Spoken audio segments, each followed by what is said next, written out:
Welcome back to That LA Garage. Today we're going to be working on my 911 Turbo. We're going to do some suspension upgrades. I got these aftermarket adjustable control arms, and I'm going to go through the install and looking at them beforehand, and I am going to explain to you why I feel that I need these control arms.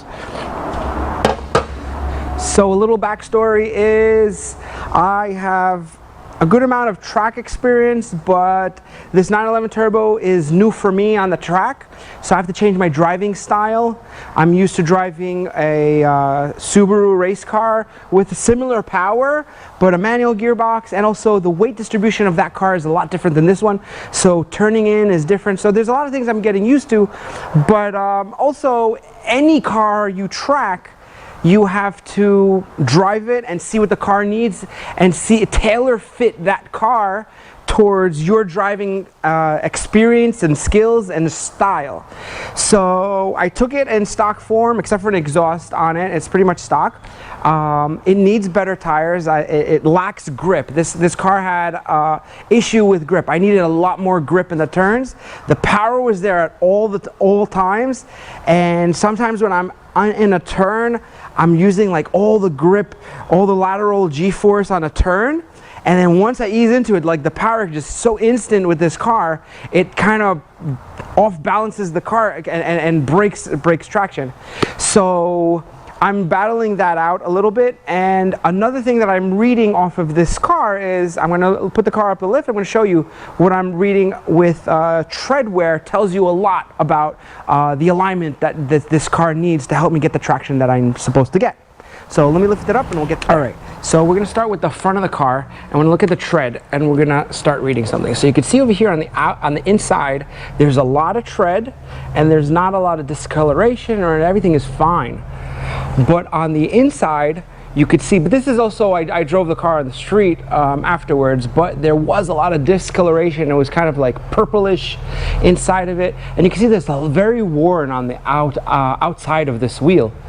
So what that means is I'm really pushing the outside of these tires really hard. If I get more camber in the front, it will help me. If I like most of the grip during the turn is happening in this area over here.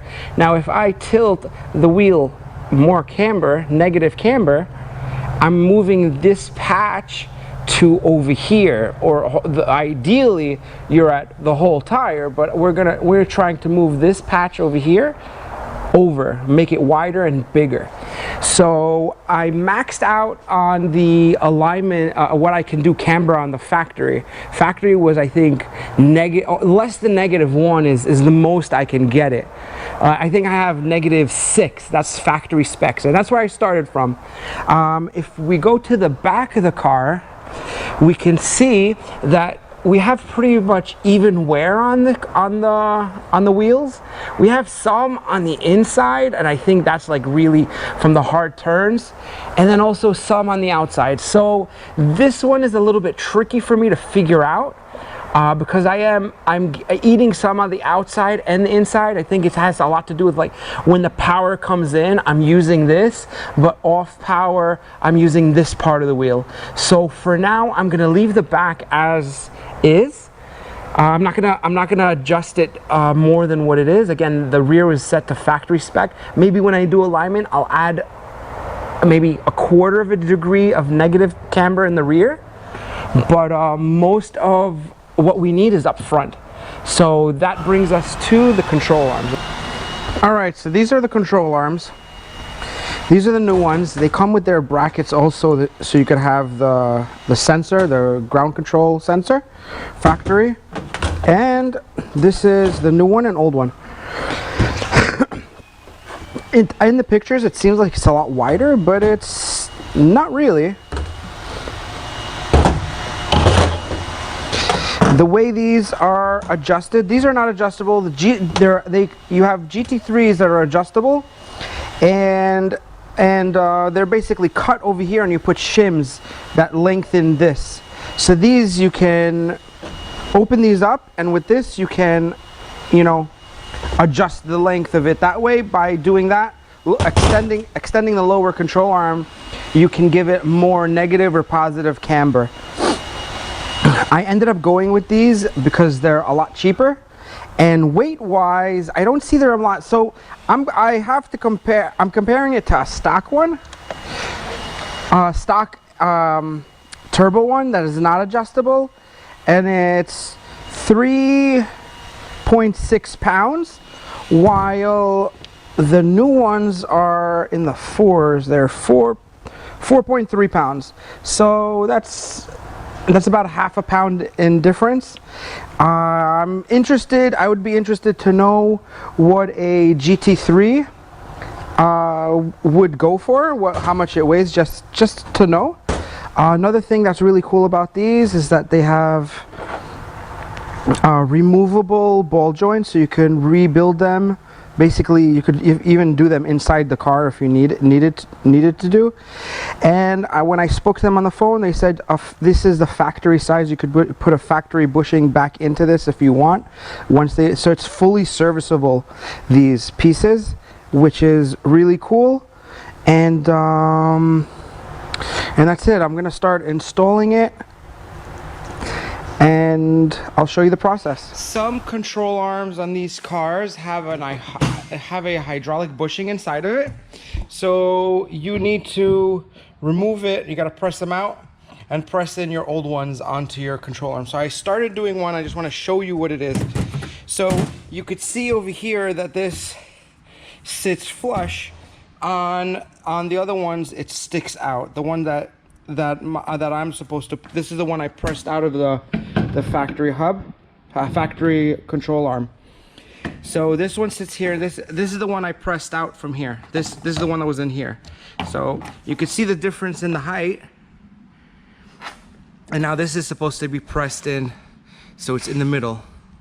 So I'm about to press it in, and I could start installing it.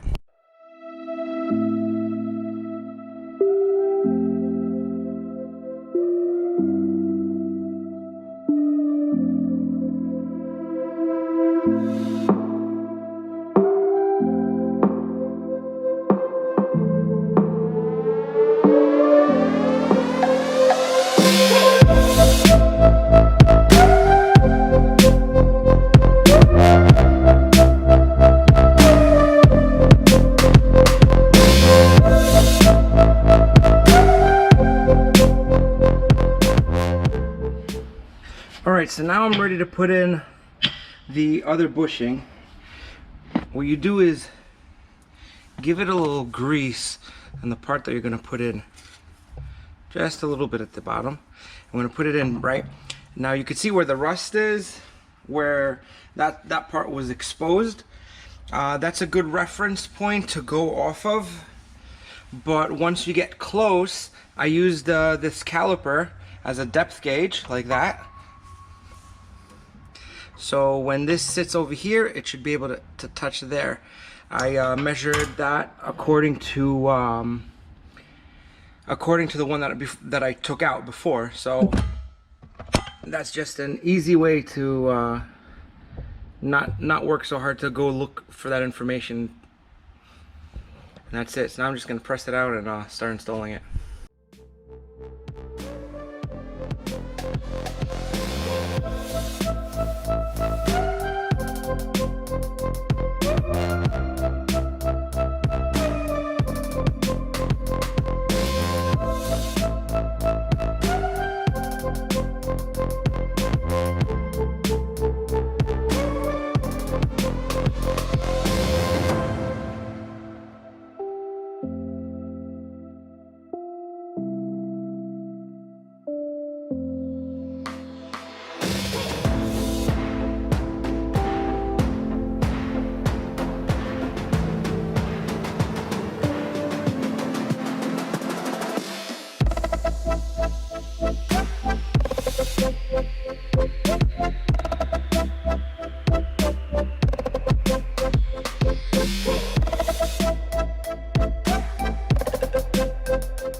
All right, so I'm done installing the control arms. There they are. Greased them up, tightened that bolt. This and this gets tightened. This bolt over here and this bolt over here gets tightened with pressure on the suspension. And these guys get torqued down to 31 foot-pounds. I set both this side and that side at the same length. What I did was actually, as I put a socket in there, 16 millimeter socket, just so it's the same size on both ends. And when they do the alignment, I want them to adjust it, fine tune it from the top. I'm going for -2.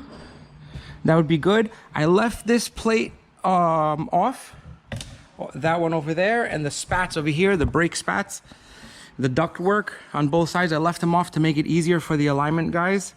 Again, you give people easier job to do, and things are going to be cheaper and easier. They'll have more patience to work with you on whatever measurements you want to do. So I'm going to take this out and I'm going to drive it real quick and get an alignment. So hopefully this video was helpful to some of you guys. And if you're new to this channel, please subscribe, like and comment. That helps the algorithm for these types of videos. And that's it. And don't forget, if you ain't got haters, you ain't popping. See you in the next video.